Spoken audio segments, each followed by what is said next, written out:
I've previously uploaded a video discussing Star Trek II, The Wrath of Khan, and I detailed my thoughts on Star Trek in general there.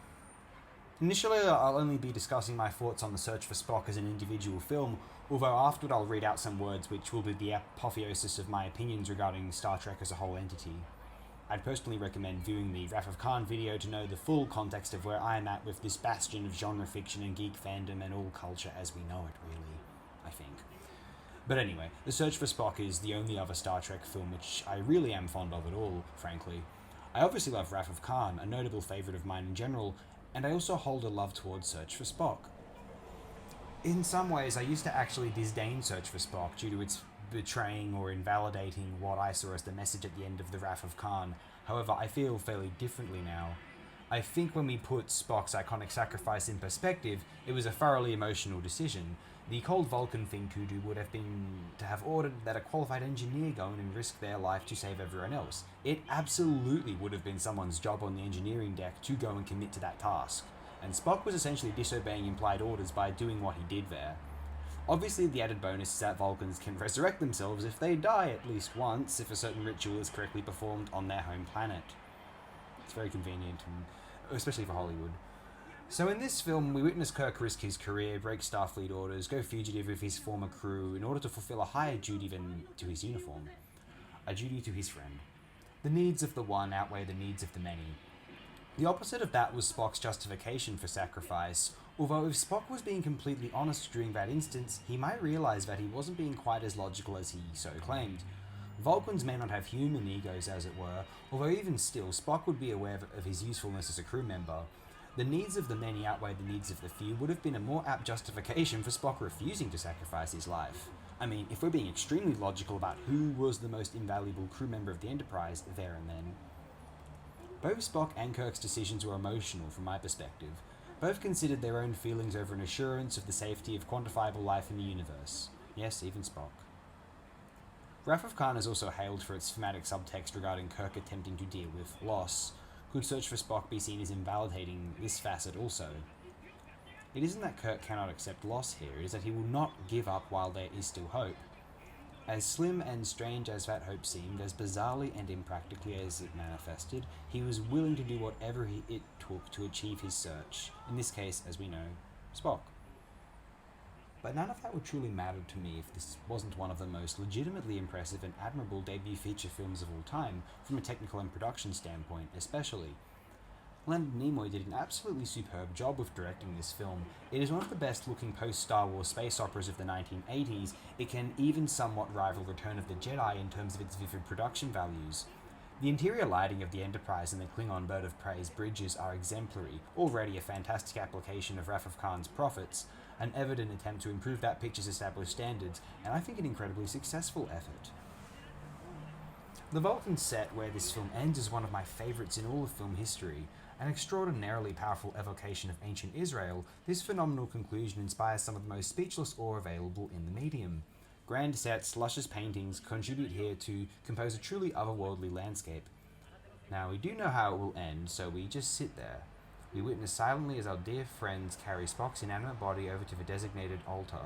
We observe the possible uncertainty of the Vulcan clergy, the moving bravery of McCoy, and then finally the return of a beloved, heroic icon, but more importantly, a cherished companion of this legendary, gallant crew.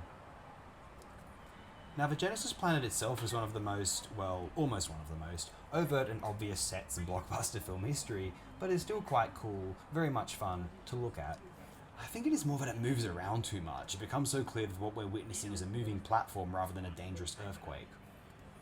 In general, I love this film's visual variety. I think most, and almost all, Genesis set notably accepted to some extent, of the VFX are quite excellent. This film ought to be praised for being the standard by which all of Star Trek's subsequent Klingon makeup and acting was based upon. Christopher Lloyd is probably the most influential Klingon performer on the history of Star Trek in general. Honestly, he makes for a brilliant, charismatic, and very watchable villain. Nowadays, it's easy to laugh at Doc Brown pretending to be a Klingon. It is impossible to unsee and think that it is a silly, awkward turn from Christopher Lee, but the only reason he could possibly appear miscast is because everyone recognizes him as Doc Emmett Brown from that next year's iconic film Back to the Future. Cruise is one of the great villains in cinema history, not quite Khan, but ruthlessly memorable all the same. My favourite shot in the history of Star Trek, and one of my absolute favourite VFX shots, hell, film shots of all time, is the decloaking bird of prey during the scene in which we are first introduced to the Klingon crew. Nothing gets cooler than that in Star Trek, and in general, honestly. And you've got to love those ugly worms. Monsters, especially practical monster effects, are typically, hopefully always, amazing and lovable. In every respect, I'd consider Search for Spock a superior physical/technical production. Acting is debatable and somewhat secondary to The Wrath of Khan. It might not have had the $44 million which the motion picture vaguely wasted, but its $16 million was applied similarly efficiently as Wrath of Khan's $12 million had. One of the great space operas of all time, always a guaranteed cheer with this one. I shall close here by stating my final thoughts on Star Trek as a media franchise. I would consider this both a defense and a well-intended goodbye. Star Trek had a great run. Between the original 1960s series, the occasional greatness of The Next Generation, and the writing strengths of Deep Space Nine, it had a fine existence. Voyager and Enterprise ensured a kind of barrier to that IP being respected more so. I will just say, Enterprise would not be so poorly considered if it weren't for Voyager. Enterprise is not that bad, honestly. Long before Picard, Discovery, or even 2009, it seemed as though Star Trek was considered yet another beloved genre franchise that had eventually gone bad.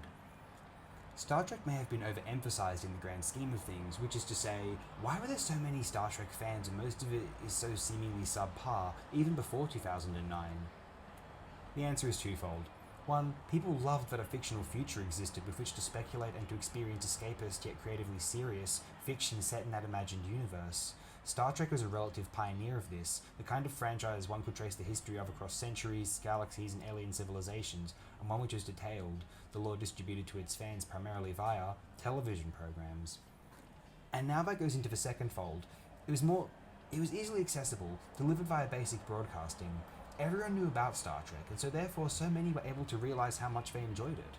One didn't require having to know about Isaac Asimov and his Foundation cycle, which, while very acclaimed, was not exactly household knowledge. No comparable literary sci-fi world-building was. In the visual realm, obviously Star Wars arrived 10 or so years before Star Trek's vital, in some respects more vital, second wind with the Next Generation era, although Star Wars, really until the EU in the 90s, and then attempts were made to further mainstream that lore-building of the prequel era, was initially in its original trilogy context very basic on any world-building, compared with Star Trek's deliberate attempt by the Next Generation to compose a coherent alternate future history. So these engaging television dramas are both an episodic escape and an educational window into a fictional timeline.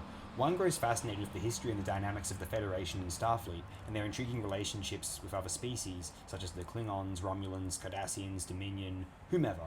It was wonderful to learn about this composed universe's historical information. Now, since 2009, nothing good is released under the Star Trek name. And you know what? That's not the end of the world. Old Star Trek isn't going away anywhere, and while it is despairing at how horribly stupid the television industry is, how surprised can we truly claim to be? Anyway, Star Trek and I had an interesting relationship over the years. I'll instinctively always say I like Star Trek if someone asks, although I may be then required to clarify I mean 20th century Star Trek.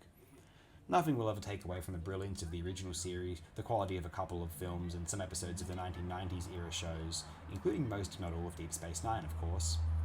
So what do we do now? What's next? Check out Legend of the Galactic Heroes, explore Mobile Suit Gundam, and then Zeta Gundam. I'm currently watching Double Zeta, which I quite like. But these are anime. Maybe someone just wants or prefers some live action. Well, this is challenging. Live-action television doesn't get much better than Star Trek, really. I like Babylon 5 to a point, some of it a fair bit as far as its unique production values are concerned, and I've been loving classic Doctor Who. I certainly recommend both to anyone disenchanted with the Star Trek brand. I've come to find myself enjoying classic Doctor Who as much as I've enjoyed any live-action television show I've seen. And yet Star Trek was the finest American show of all time, until Futurama came along in 1999. In the near future, I shall begin, with a good friend of mine, a discussion series on each episode of Futurama's initial 4 seasons. I feel as though the show warrants it, and I wouldn't really be discussing it on this channel otherwise, so I figured to be all out. But hey, that's enough writing. Have an outstanding day.